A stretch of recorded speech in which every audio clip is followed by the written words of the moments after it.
Today's episode of the Bleav Steelers podcast is brought to you by betonline.ag. In week 7 of the NFL season is here. If you want to place a bet on the gridiron action, BetOnline is the place to do it. I'm betting online today that Case Keenum will throw for 250 yards against the Denver Broncos defense.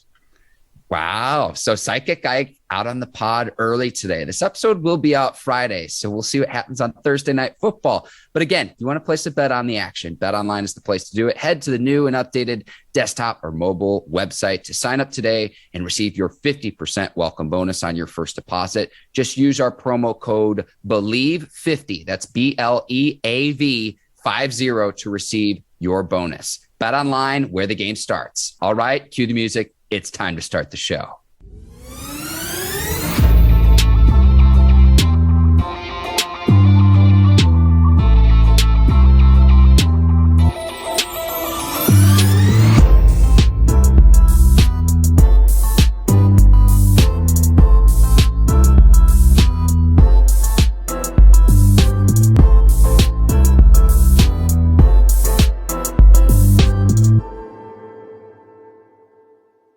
And welcome to another edition of the Bleav Steelers podcast on the Bleav Podcast Network. I'm your host, Mark Bergin, joined as always by my guy, two-time Super Bowl champion and 12-year veteran of the Pittsburgh Steelers, Ike Taylor.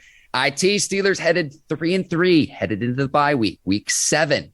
We got a lot to talk about here on today's show. Yeah, they got a nice little week off. Honestly, I think it came at the right time with a few guys banked up. But, you know, they're on the 2-game win streak. Let's see what the Pittsburgh Steelers can do. Because from here on out, man, they got like 12 more weeks, 12 weeks straight, 12 or 13. This 17-game season is killing me. They got like 12 or 13 games straight, man. So hopefully the Steelers can be the Steelers, get back to what they need to do, and that's winning football games consistently. So they had a slow start, but they 500 right now, Mark. So I'm excited that they have this break. At the same time, they got to hit the ground running when they come back. And let's see if they change a few things. And what I mean by changing a few things is running the ball a little bit more still. We've seen that more the last 2 weeks, Ike, and we've seen them put Big Ben under center more, and you see that they come out victorious. Steelers on a bye week with several other teams in the league, the Bills, Cowboys, Jags, Vikings, and Chargers also on a bye in week 7. I am very curious to see what happens in tonight's game between the Browns and the Broncos, Ike.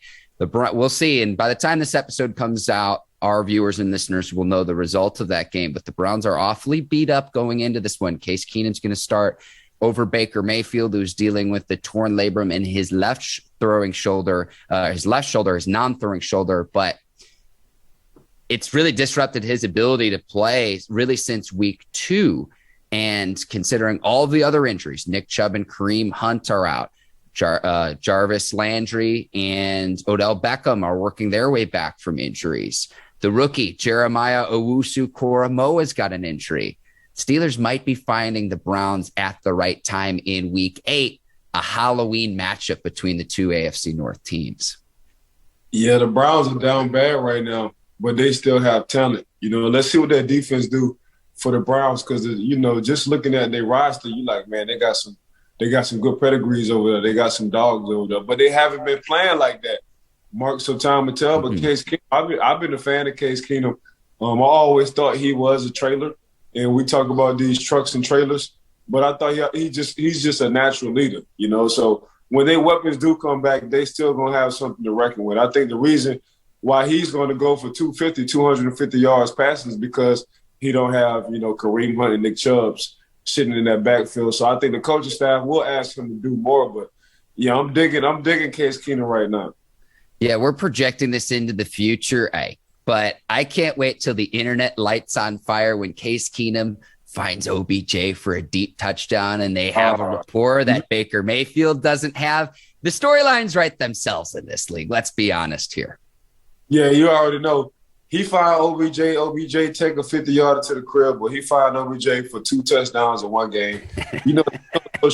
Go crazy over that thing. And so we'll see. Again, the two teams, the Browns and the Steelers, play in week 8. So we'll have our eye on that matchup tonight. Ike, you can't say the first half, but headed into the bye week, Steelers that have played well so far this year. I think it all starts up front with Cam Hayward and TJ Watt. Watt providing a great early return on the investment to make him the $100 million man on the eve of this season. And then Cam Hayward, when I see the PFF grades each week and he's still ranked above Aaron Donald, I think everything starts up front for the Steelers there.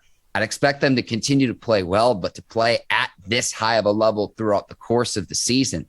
If they do, you're talking about not just Pro Bowl, but All-Pro nominations for both players. I think they've been playing that well thus far through 6 games this year. Yeah, Cam, at one point in time, he didn't make the Pro Bowl, but he went All-Pro. And I think we talked about that on our show. So I'm sure Cam would take All-Pro any day of the week looking on that resume. TJ is just TJ. And it's not easy saying that about a lot of people. TJ, if you can just say, oh, that's just him. If you can say he's just Mr. Clutch, if you can say he's Mr. Turnover Machine, if you can say, man, he's just whenever you need to play, that's him. That's TJ. You can't say that about a lot of people so nonchalant. So TJ keep playing at a high level All-Pro. Of course, Cam playing at a high level All-Pro. But everybody knows TJ. You have to be a football fan to know Cam because he is in the interior. But this defense runs, and the only reason why this defense runs is because of Cam Hayward. Yeah, and I wonder how many times we've been doing our show since October 2019 where we say, I think Cam Hayward's having his best season of football. And it seems like the last several years we've been able to say that because he keeps raising his level of play. 32 years old. I don't expect that to last for forever, but he's been on quite a run. And you see the disruption that he causes. Like, you go back and watch the film, watch how teams run away from where Cam Hayward is lined up, and he's still able to make plays, even despite the fact that teams are game planning for him. Nah, see, for Cam, it's not going to be the age factor. And the reason why it's not going to be the age factor, he's never been very athletic. He's never been very fast, but this is what he has been. He's been a guy who hustles to the ball. He'll run 40, 50 yards down the field off of a screen. He's been a guy who's a technician, so hand placement and understanding what he needs to be. He's been a guy for the Pittsburgh Steelers since he's walked on the field, always had a high grade, whether you're offense on the defensive side. So when you have a guy like that, it's like having a Tom Brady. We all knew Tom Brady wasn't fast. We knew Tom Brady wasn't athletic. But Tom Brady in that pocket is a magician, and that's Cam Hayward on that defense. Cam Hayward is a magician. He just knows how to use his hand placement. He knows where he needs to be at all times. He's going to be where he needs to be at all times on the field. So that's why I think he can play to whenever he wants to play when it comes down to that position. But only a few guys get to play like that or do play like that. And one of those guys is Cam Hayward. Ike, you tell me all the time, listen to what the players say. And it was just a few weeks ago on Sunday Night Football when Chris Collinsworth endorsed Hayward and said, this guy's a Hall of Famer. Tells me everything I need to know. Holla at your boy. Holla at your boy. That's Cam, bro. Like Cam came in as a rookie and he had a rocky start. He really did. He had a rocky start. It didn't look good at first till we got in his ass. And when we got his ass, he woke up. He had a few words. He had a few words with some of the veterans, me, Ryan Clark, and RC got in his ass. And it woke his ass up. Yeah, you're not in Columbus, Ohio at Ohio State anymore. It woke him up. And since then, he has been what we thought he could be. And that's a Hall of Famer. I mean, if the man continue doing what he's doing, it depends on who's going to go in there with him, between the ballots or whatever. But the dude, he's Mr. Professional. He's everything you want your kid to be on and off the field, So shout out to Cam, man. Cam Hayward, man. We won't talk about him enough. We talk about TJ. We talk about Mika. We won't talk about Cam too much, but we're giving him his props right now.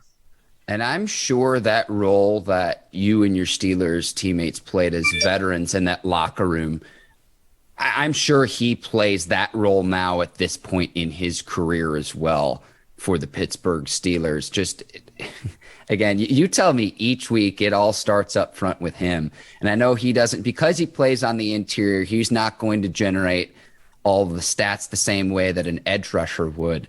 But again, I look at those PFF grades each week. I look at the disruption that he caused in the backfield, on running plays, other opposing quarterbacks.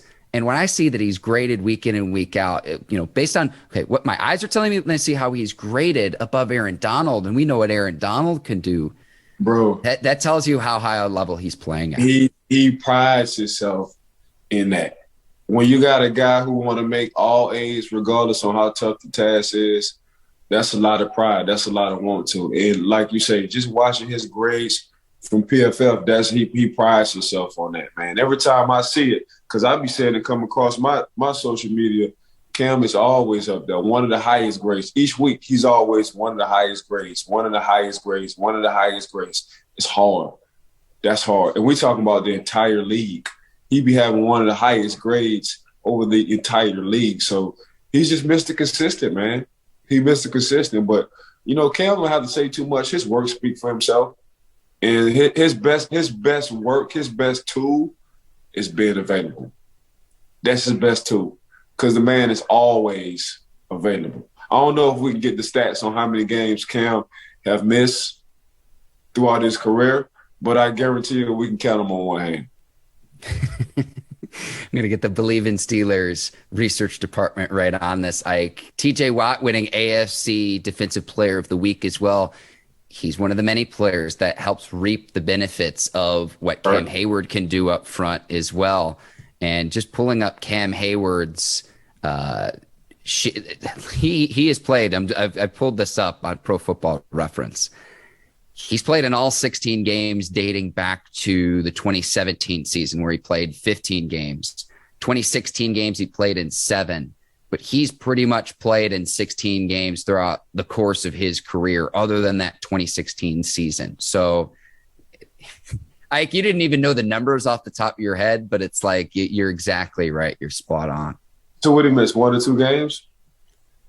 He missed, let's see, live math here. It's you can count it on 2 hands because, again, in the 2016 season, he played in 7 games. So 9 games missed there and then missed 1 game in the 2017 season. So 8 games total over, he's been in the league since 2011. So you do the math there. You can count it. It's less than 10 games during his career. That's for a defensive lineman. That's incredible. Boy, that's a hell of a stat. That's a hell of a stat. Live math's always dangerous on the air, Ike, but shout out to the Bleav in Steelers research department for that one. I started with the defense just for you, Ike Taylor, today because I know you love the defense side of the football. We got to go to the offense. And before we get into players that I think need to step up in the second half of the season, I want to say, and I've been banging this drum for a few weeks now, establish the Robin to Najee Harris's Batman. That is going to be a major storyline on the back half of the season. We're into October, almost into November now, Ike, and you tell me how it gets colder out, especially in Pittsburgh, and the importance of running the football becomes more and more important. Yes, establish Najee. Yes, make him the bell cow as your first-round draft pick, but make sure that he can stay fresh in the games that you really need him, whether it's Anthony McFarland coming back from a knee injury, whether it's Bleav stepping up, whether Benny Snell finally can prove and make the most of his opportunity. Whoever the third running back is probably going to play a special teams role, or if they want to mix in 2 other guys. But I want to see someone other than Harris step up and carry some of the load for the Steelers in the back half of the season. Hey, but Bleav didn't do bad when he stepped in. Mm-hmm. When Bleav came in, he's a north-south kind of runner. He trying to get 4 and 5 yards every time, and as an offensive coordinator, and he was running with attitude. He was running like somebody didn't hit his sister or somebody. So that man was running. And my personal opinion, I thought it made Najee kind of run harder when he got back in the game. So you get – and he's a big guy. So when I saw that, I said, oh, this dude got a lot of attitude when he get the ball in his hand. And he's looking for contact. So this November, December, January football come around, you got a dude who's big and he's looking for a lot of contact. Man, by the time that third quarter come, man, them safeties in them corners, they're going to be making executive decisions like, okay, do I stay on this block? Do I let this receiver block me all the way down the field? Do I fake try to share the block? Or do I let this guy run past me and try to chase him? Them the 3 decisions them DBs make when it gets cold in November, December, January football, Mark. Executive decisions. Now, does some of that depend on what's my contract situation look like? Like, what's the cost benefit analysis running through a DB's brain when he needs to make that executive decision, Mike? I don't know, because I wasn't one of those guys who made those decisions, but I've seen it plenty of times sitting on that sideline and watching guys try to hit a Deuce Staley, a Jerome Bettis, a Will Parker. Like, I done Najee Davenport. I done seen this plenty of times, them big backs we done had, and guys made the decisions like, nah, Jack, not today. So you had to be a LaShawn McCoy for some of them guys to make that decision. But the running backs that we had, them DBs used to make them executive decisions all the time. Interesting. We'll go back and watch some film, Mike, and you could point this out to me. I love it. 100. I love it. We can call it making executive decisions. That's gonna be the head. This might be a new segment as part of our Taylor Talk when we break down the film analysis from the game, Mike. And I know that that's been very popular with our viewers as well. And it's really fun doing that with you each Monday to go over a key play from the game through your eyes, through what you see. On the offensive side of the ball, two players I'd like to see step up in the second half: James Washington, Eric Ebron, both players in contract seasons, and both players have a great opportunity to step up with Juju Smith-Schuster out for the rest of the season with the shoulder injury. So Washington, I'd just like to see him get the opportunity, because he only played 8 snaps in last week's game. And Mike Tomlin was asked about it by reporters. And he says, no, we kind of like the matchup of putting Ray McCloud out there, who's been in more of a special teams role.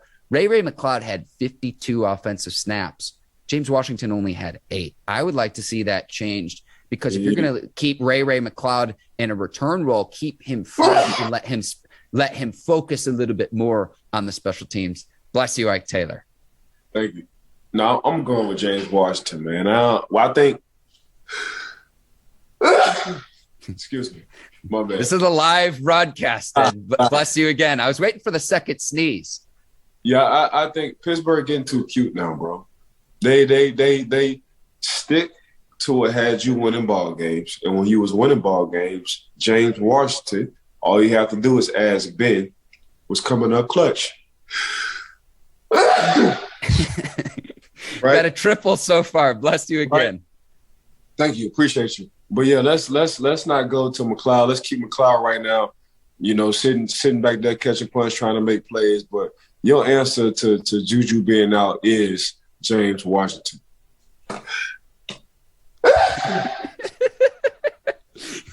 Producer Courtney, if you can put a tally and we could ring a bell in the corner each time Ike sneezes, it's going to be a new segment here on the Bleav It Steelers podcast.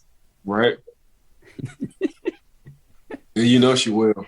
Yeah, of course.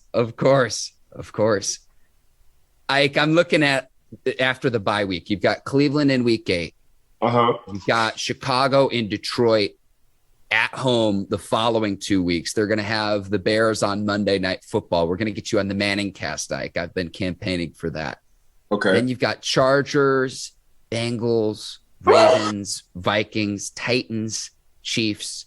Then you finish out Browns and Ravens. I tell you what, a banged up Browns team in week 8. We'll see who ends up playing in that game, because there's a lot of time between now and then. Browns are very beat up right now.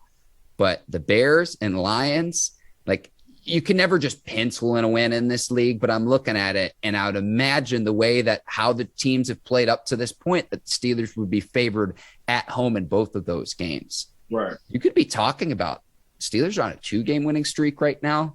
You add 3 more headed into Los Angeles in week 11. I know players don't look ahead, but I'm just looking at this overall. And bye week, Steelers could be sitting pretty if they're able to take care of business. This AFC North matchup against the Browns in week 8 could be the key game this season on Halloween as well. That's going to be just an incredible matchup. It will be in Cleveland, so you've got to go to First Energy Stadium. But if you'd have told me the Steelers would be in this spot like several weeks ago, I would have done anything for it, because on the 3-game losing streak, it was like, what are the Steelers going to do offensively? They've got back to running the football, but they're sitting in a pretty good spot in the bye week. I know you want to be above 500 and 3-3, but all things considered, again, I look at Browns are beat up. Bears have a rookie quarterback. The Lions are winless right now. You might be sitting pretty if you can get by Cleveland in week 8. Yeah, you always – so what I learned from Kevin Colbert, who's the general manager for the Pittsburgh Steelers, right now it's going to kind of throw everything off because of the 17 games. But you always want to go 3-1 every quarter. So if Pittsburgh, like the first quarter 3-1, second quarter 3-1, that puts you at the end of the season 12-4. So now with the mix up a little bit with the 17 games, one of them quarters you got to go, 4-1, so or 3-2, something like that. So Pittsburgh right now, they sitting at 3-3. They got a bye week, so everybody kind of fall off or go up when it comes down to the AFC North. But they got to get their get back with Cleveland from last year for Halloween. They got to get their get back. So they'll put them at 1-1. Yes, they'll put them at 1-1 in the division. Then they got to get their get back with the Cincinnati Bengals. Then they'll probably split, my personal opinion, they'll probably split with the Baltimore Ravens. But then again, they always have the Baltimore Ravens number. Like, as good as the Ravens play, for some reason, Coach T always find a game plan to shut Lamar down and make Lamar beat him pass. The only thing is Lamar is sitting in that damn pocket and he's dropping dimes. So that's going to be very interesting to see this year. But, yeah, if Pittsburgh didn't have their business against the Cleveland Browns for Halloween, that'll put them at 1-1. And, God dang it, they got action. We got action. I knew the line was coming. We got action. I knew it was coming. Because by the end of the day, you win your division, that's an automatic bid in the playoffs. And that's all you. So, yeah, Pittsburgh, I think it's reversing from last year. I'm just nervous of that offense, man. 17 points a game, bro. Yeah. And that ain't gonna cut. I coach a 10-year-old team, and I tell them all we need is 17 points a game. Coach, I ain't gonna help us win the ball game. But 17 points a game in the lead, Mark? Nah, Jack. Nah. So they gotta find either they're gonna do 17 points a game and win the time of possession, which they have been the last 2 games, or they gotta score more points. So that's how I'm not gonna be greedy. As long as Pittsburgh winning, Mark, I won't be greedy. But yeah, that's if you're gonna give me 17 per game, but you win the time of possession, I take that all day. You're not asking for a whole lot, Ike. You mentioned Mike Tomlin, Ike. We're gonna go on to the next segment. I saw a terrible internet rumor of the possibility that he could join and become the next head coach of USC or LSU because he's in year 15 with the Steelers and everything. In my opinion, there's nothing like this is just an unsubstantiated rumor. Like, I don't think there's any truth to this. If you think differently, please speak up, Ike. But what I kind of want to turn more of this segment into is if you had your choice, which is the better job, LSU, USC. But what say you, Ike Taylor? Any truth to that? And then we'll get into the discussion about which is the better job between the two storied programs. But for Coach T, the NFL is just it's where he wants to be. He don't have to worry about no boosters. He ain't got to worry about recruiting. He ain't got to worry about babysitting no kids. So for me, the NFL, and he's at a very prestige organization, which is the Pittsburgh Steelers. And he can be there as long as he wants to. Now, on the flip side, if he wants to change the scenery, if he wants some boudin, some crawfish, some esche, some good New Orleans talk, some athletes around the area that you have a strong possibility in going to these national championship games, that's LSU. If you want the Hollywood life, if you want to meet some actors, if you want to start your own podcast, if you want to anything technical, if you want to if you just want to be around celebs, go your ass to USC. So, but for me, Coach T, I mean, both of these two sound good. It's just where he's at right now, and it will be a good change up for him, and they will pay him. That's whatever he's getting paid now. Coach T will get paid $5 million more. So if Coach T getting paid $9 million this year, somebody gonna offer him $14 million per year. He will be the highest paid college coach. I guarantee he will be the highest paid college coach. But Coach T got it too good in Pittsburgh. I mean, he embraced Pittsburgh. Pittsburgh is his home. That's where he at. Like that's Coach T. Coach T now is a Yinzer. He's a 4-1-2. He ain't going nowhere. My personal opinion is the setup just too good for him in Pittsburgh, and he's at a plateau for his coaching career. All the guys who played under Coach T, they just say, man, he's a good dad. He's a good father figure. He teaches us how to be men. You know what I'm saying? So, and that's what you gotta love about Coach T. Everything else, Coach T too old to be babysitting. You know, I don't think if Coach T would have started in college and had a lot of success in college, the Nick Sabans, the Urban Meyers, the guys who can go back and forth, I think Urban Meyer will go back to college and be like, y'all NFL dudes, y'all tripping. Y'all got too much rules for me. And yet, these men are too grown. I can yell at these kids. I can't yell at these men because they either swinging or throwing something back at me. So, but I think Coach T, man, Coach T, it's a perfect fit where he's at, and that's being the Pittsburgh Steelers head coach. I cannot believe you forgot the gumbo in New Orleans, in the Baton Rouge area. You mentioned all these delicious foods, the beignets and everything, and you forgot the gumbo. I can't believe it. No, I didn't. I just let you say it. That's all. I didn't forget. I just let you say it. I knew you. I tell you what. I thought that USC was by far the preferred job, and I did my research, Ike. The last three coaches who have coached at LSU, Nick Saban, Les Miles, Ed Orgeron, have all won national titles. So if we're talking about bringing home some hardware, what actually matters in this sport, USC hasn't won a title since Pete Carroll was there, 2004. That was the last time a Pac-12 team, formerly the Pac-10, won a national title. So, yeah, you got the glitz and the glam of Hollywood.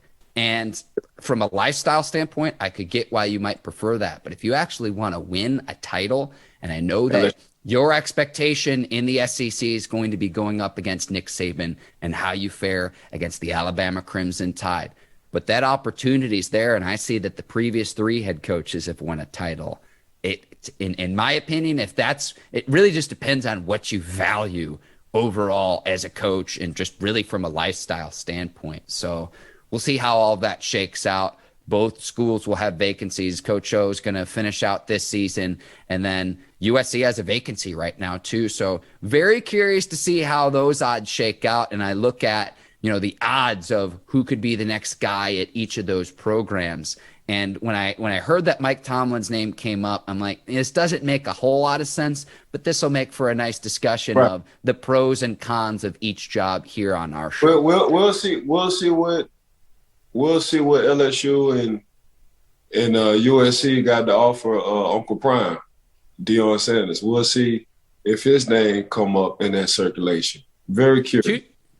Two other names I thought of. I know Billy Napier's the head coach at your alma mater right now. If LSU could poach him just because LSU's the more storied program. But then another name who I don't know why his name hasn't come up, and to me it would be a natural fit specifically at LSU. How about Brett Venables, the defensive coordinator at Clemson? Look at the draft every year, and I don't need to go through all of the names, but they had defensive linemen every single year go in the NFL draft, if not in the first round. You talk about building your foundation from the ground up. I don't know why his name's not being considered for this LSU job. Here's why. Because Coach Dabo Swinney understands and knows how valuable he is. So every time he gets a job offer, he gets a raise. So really, he's getting paid like a head coach. He just so happened to be the defense coordinator. Coach Dabo understands that clearly. If I'm going to have any chance on keep winning these national championships, this young man who I got beside me as my defensive coordinator, I cannot let him go.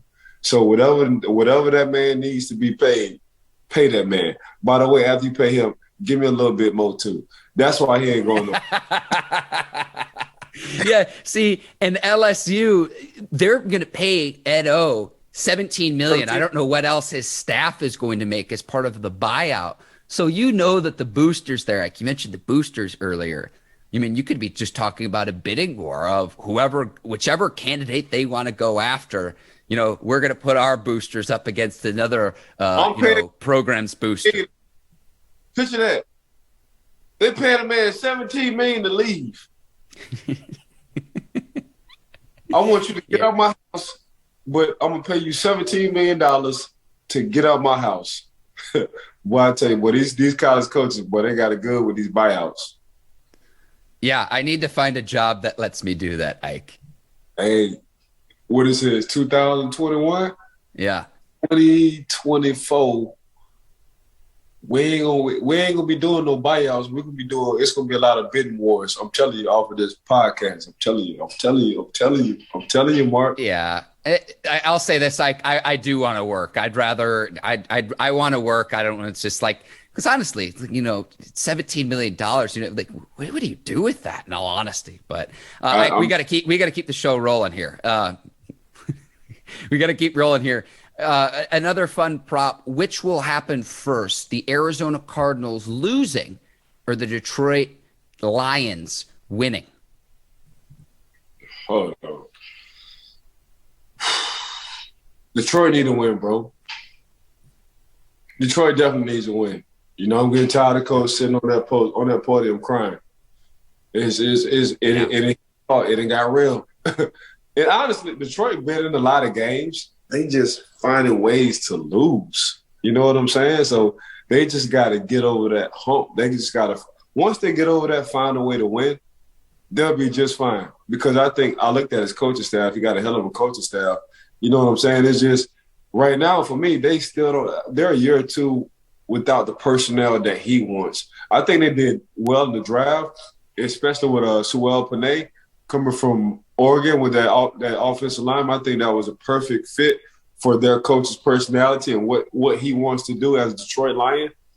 But it's going to be a year or two, bro. So I think next draft, once them boys gel and get together, then I think after that, them boys in 2 years, they'll be just fine. But, yeah, they got to find a win, and they got to find a win this year. So I'll take the win over a Cardinals loss.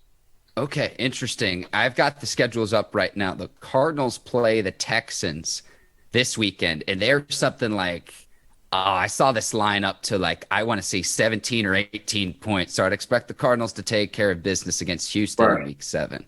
Week 8, the Cardinals have the Packers, which will be maybe a preview of the NFC Championship game. Maybe. I mean, two really, really good teams in the NFC in Week 8. Right. The Lions schedule, they've got the Rams this weekend. We know how stout the Rams have been this season. Then they've got the Eagles in Week 8. So that's, I think that Eagles matchup would be winnable.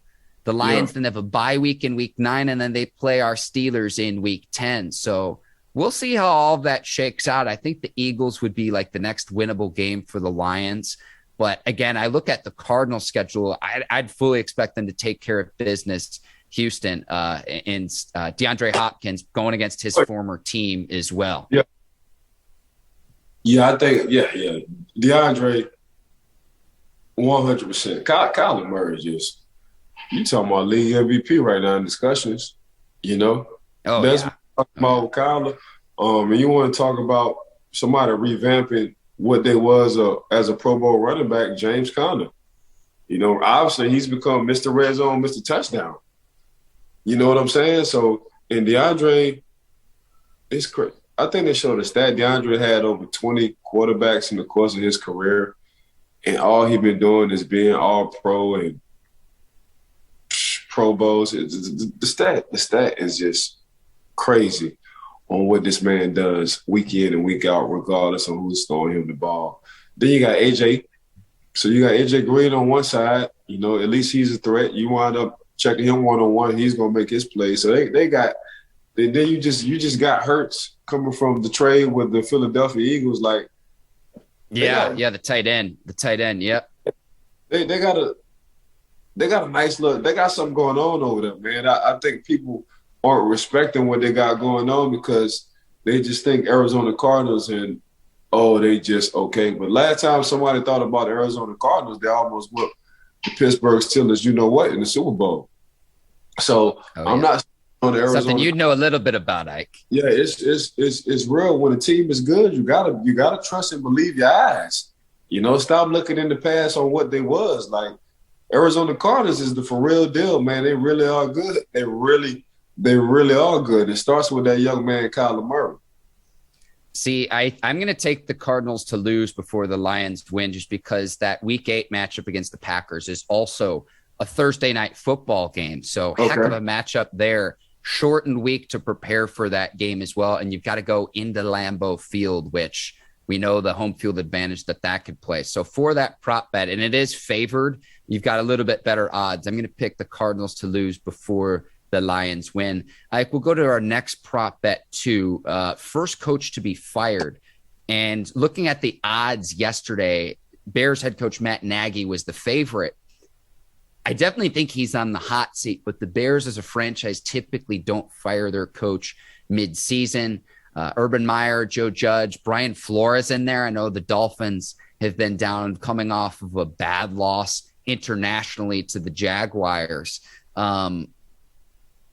Again, I look at Nagy and Meyer at the top of this list, Ike, and it's like, okay, if they're able to retain their job throughout the course of this season, where are you at the end of the year? And if you're on the outside looking into the playoffs and from the Jag standpoint, if you don't feel that you're any better than you were a year ago when you got the number 1 overall pick, I think those two guys, it's really a matter of when and not if, just based on where those teams are at right now.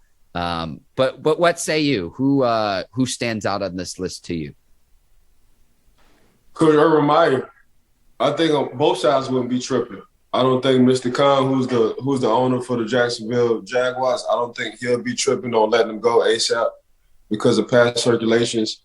And Coach Urban Meyer, he's cool with the buyout himself and him going back to college. He'll probably take a year off, get on TV, then go back to college. So I think that's just a perfect situation, man. We win 2 games this year, maybe 3 games. We're really not moving in the direction I think we need to make as a Jacksonville Jaguars organization. So that's why I think he's not really under fire, but I think it'd just be an easy, and I hate even saying this, it'll just be an easy fire. You know what I'm saying? I don't think Coach Urban Meyer would be tripping. I think, I think he called Nick Saban up a lot and like, damn, bro, I see why you did leave Miami. Because dealing with these grown men, man, it's something different. And, sometimes you're just who you are. That's what he is. He's a heck of a college coach. That's what he do. He win national championships, and he can recruit well, and he get guys ready for the NFL. That's Urban Meyer. Now, when you actually get to the NFL, that's a whole different person, So I think Mr. Khan, though, if it keeps going the way it's going, that'll be an easy, and I hate saying that part, an easy fire. I'm with you there just because in the span of a few months, they had the fiasco of hiring the strength trainer who had, questionable past. You had the whole fiasco of bringing in Tim Tebow to play tight end. And just honestly, it's a joke. Like I'm just going to say, this is no knock on Tim Tebow. It's Correct. Just a joke. Right. Then you have the whole fiasco of him not flying back with the team and the whole incident that happens at his bar in Columbus, Ohio as well. And all of that happening over a short span. And it's not so much that it's any one individual, one of those things, but it's the Jaguars' record and their lack of success this season where you're doing all of that. And then it's compounded by all of those incidents. And so I'm with you with Urban Meyer. Again, I think Matt Nagy's on the hot seat too. We saw several weeks ago a Justin Fields debut where he gets sacked 9 times in his debut against the Browns. Myles Garrett had 4.5 sacks in one game.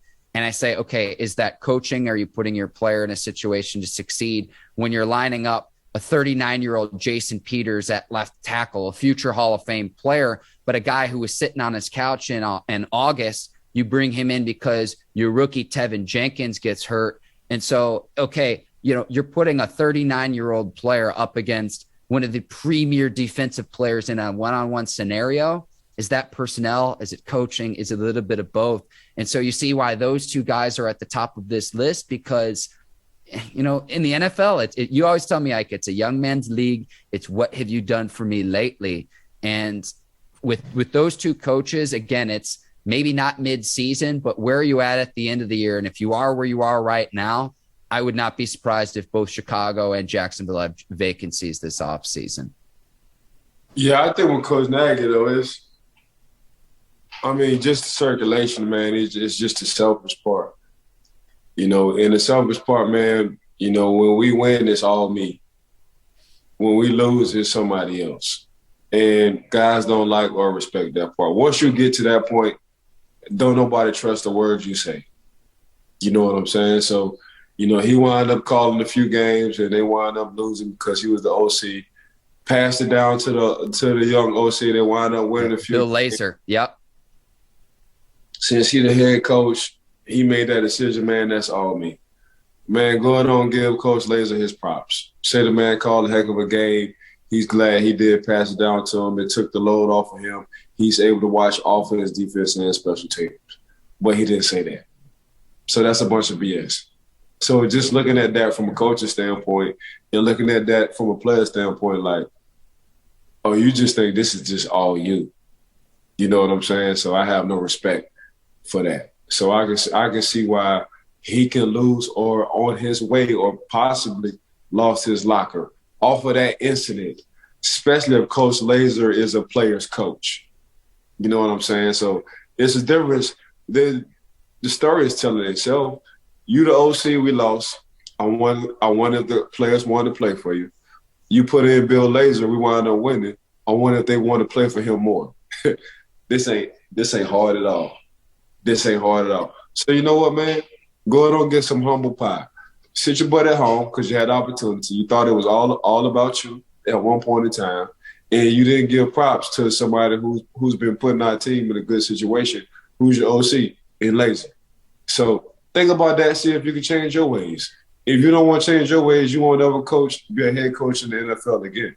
So you really tell them who you really are when stuff like that happens. So that's all I got to say about that. Yeah, and I would think a head coach would want to give credit to his staff. Like, being in a position of power, if you're able to delegate, I think that says more about you and being able to provide credit to others and then put them in positions to succeed than to say me. Like, you told me early on when we started doing this podcast, the way that you and your Steelers teammates roll, it's not what I'm doing. What are we doing collectively? That's exactly what you're talking about right there. That's coming from a player who played 12 years in the league as well.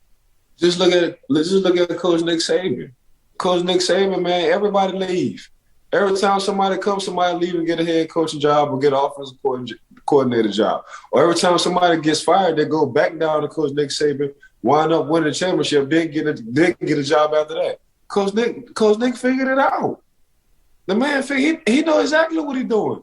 The more guys I can have under me to improve their resume, we win in national championships. They leave, and then I can build somebody else up. But that's why I'm here. I'm staying in Alabama forever. That's exactly what I'm going to do. Hopefully, I'm at Alabama to a point where I got some of my players who didn't make it to the league. They can coach with me, and I can get them head coaching jobs. That's how Coach Saban is thinking. Yes, sir. Yes, sir. Ike, a few more segments we need to get to as we start to wrap up here on the show. You think Cam Newton's coming back at any point in the 2021 season? I did see that he's vaccinated now, but any fit? Yeah, baby. Got that vaccination. Yeah, he had to get that vaccination, baby, that left arm. It definitely played a factor. Like, let's not kid ourselves, but do you think he comes back for any team this year? Yeah, he should. I'm trying to ponder and see what team. This is a live look into the mind of Psychic Ike. So Houston should be one. Okay. If they don't do this three-way trade with Deshaun Watson, Miami should be two. And right now, Baker, nope. No. Houston and Miami. No state tax. Florida and Texas right there. You'd get plus 150 odds, minus 200. So he is favored not to return this year. I'm not sure this is the end or not for Cam Newton. I can't imagine he'd want to sit on the sidelines and hold a clipboard. We will see how that shakes out. Few weeks, Go ahead, Ike. Mark, he said he didn't mind holding the clipboard. Yeah, come on. What you say, listen, who you are is what you do, not necessarily what you say that you do there. So I can understand him playing good soldier, but he wants the opportunity to get back on the field, and he should. He's former MVP. Listen, 17 years ago, he would rather hold a clipboard than to be sitting at home right now with his dogs and his kids still at a young age thinking he got a little bit of juice left in his tank. I'm telling you, that lifestyle is a little bit different. You know what? I've been at home for 4 or 5 weeks. I'd rather hold this damn clipboard and get back to my football routine than daddy. Right now, my mind ain't ready for this. My mind ain't ready for this. So yeah, I think he wouldn't mind holding the clipboard, Mark. I'm just saying. All right. Week 7 matchups. Chiefs at Titans at Nissan Stadium in Nashville. Your boy will be there. I'm going to this game in Nashville, Tennessee this weekend. Yes, cannot wait. And I tell you what, Titans come on off a big victory when it's everyone counts them out, but we see what King Henry can do. And if he gets another 2,000-yard season, we got to start having a conversation about Derrick Henry of, where he ranks among the best running backs of all time. He's been incredible for this Titans team this year. I cannot wait to see this matchup, and the Chiefs able to right the ship in week 6, but they're kind of stumbling right now. Who you got in this matchup between the two AFC teams?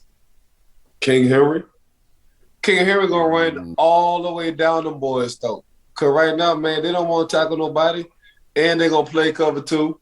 They're going to play cover 2 on defense to make sure, man, I'm telling you, man, the Patrick Mahomes got to figure this thing out, man. He got to dink and dunk. He got to understand, man, let me dink and dunk and win a few ball games, because you talking about time of possession. Tennessee definitely going to try to win that time of possession by giving that boy King Henry the ball for real. I'm going to go not so fast on you here, Ike, because I knew you Titans would. Rookie cornerback Caleb Farley on injured reserve out for the year with the torn ACL. He had back issues coming out of Virginia Tech, which we talked about. Heck of a cover corner, but are injuries going to be an issue coming into the season? Tyreek Hill, Travis Kelce and company, I think, get it rolling on the road in Nashville. Give me the Chiefs as on the road against Tennessee this weekend. I got to go against you there. The only thing that's going to be rolling is King Henry running 22 miles per hour, scoring touchdowns on KC defense. All right. Bengals. I've got a wrong matchup. Let's go to Bucks and Bears. This game's going to be in Tampa Bay. I would imagine that the Buccaneers are going to be able to cover as double-digit favorites at home. Who you got in this one? This game I'm excited to watch, though. I'm gonna roll with the Bears.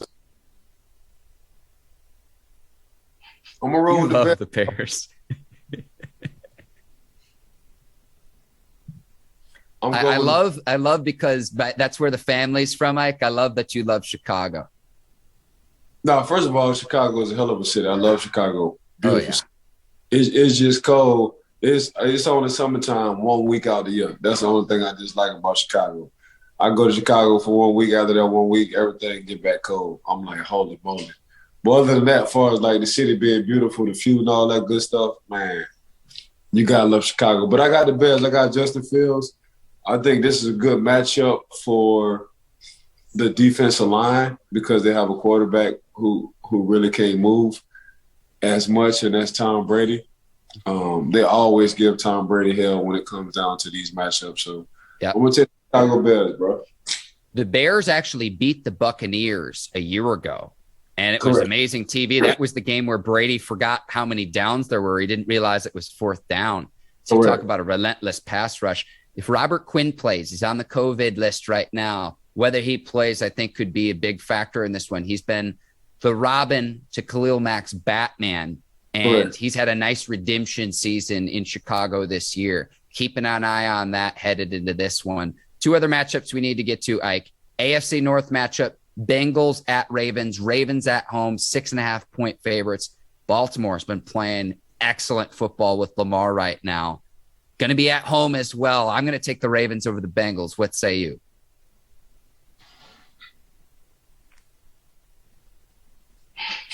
I'm going to go with Joe Burrow, man. Joe Cool. Joe Cool, man. Joe Cool, because I'm looking at the Ravens defense. All they play is man. They got to mix it. They got to mix it up.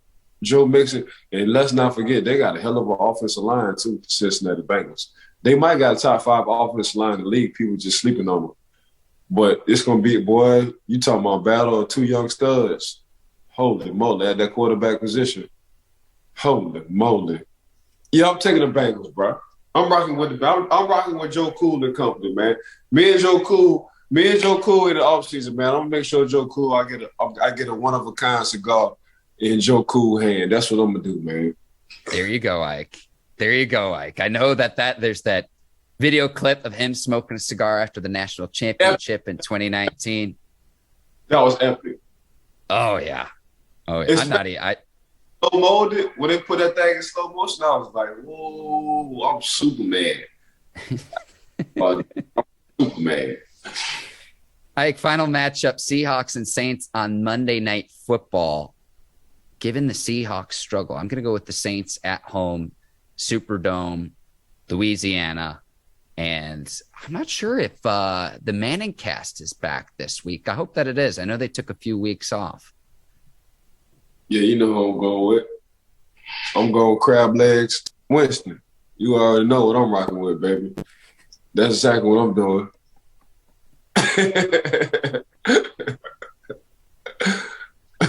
I've never heard that nickname for Jameis before. Yeah, so there you go. We just gave one. All righty. Ike, you're the absolute best. We're going to be back on this podcast a week from today. So this episode's due out Friday. Because of the Steelers bye, we're going to have a full preview of the Week 8 matchup against the Browns. We'll be back 1 week from today, so only one episode next week. I want to give you a shout-out, Ike. You're my dog. The Bleav Podcast Network, the folks over at Brinks TV, led by John Brinkus, Courtney Vargas, Herbert Diaz, and their team over there. Bet Online, today's sponsor, and then to you, the listeners and viewers of the Bleav in Steelers podcast. Thank you for tuning in. Man, I'm going to piggyback off all what Mark just said. Mark, I got to give you a massive shout out. Break TV, Miss Courtney and her crew, massive shout out. Bet Online, massive shout out. Bleav in Steelers podcast for giving us an opportunity. Big, massive shout out. Want to give a shout out to all the viewers and listeners. Make sure y'all rate and review us with the 5-piece. Please, spicy. For Ike Taylor, I'm Mark Bergin. Thank you for listening to the Bleav in Steelers podcast. We will see you next week. Take care and so long, everyone. Peace.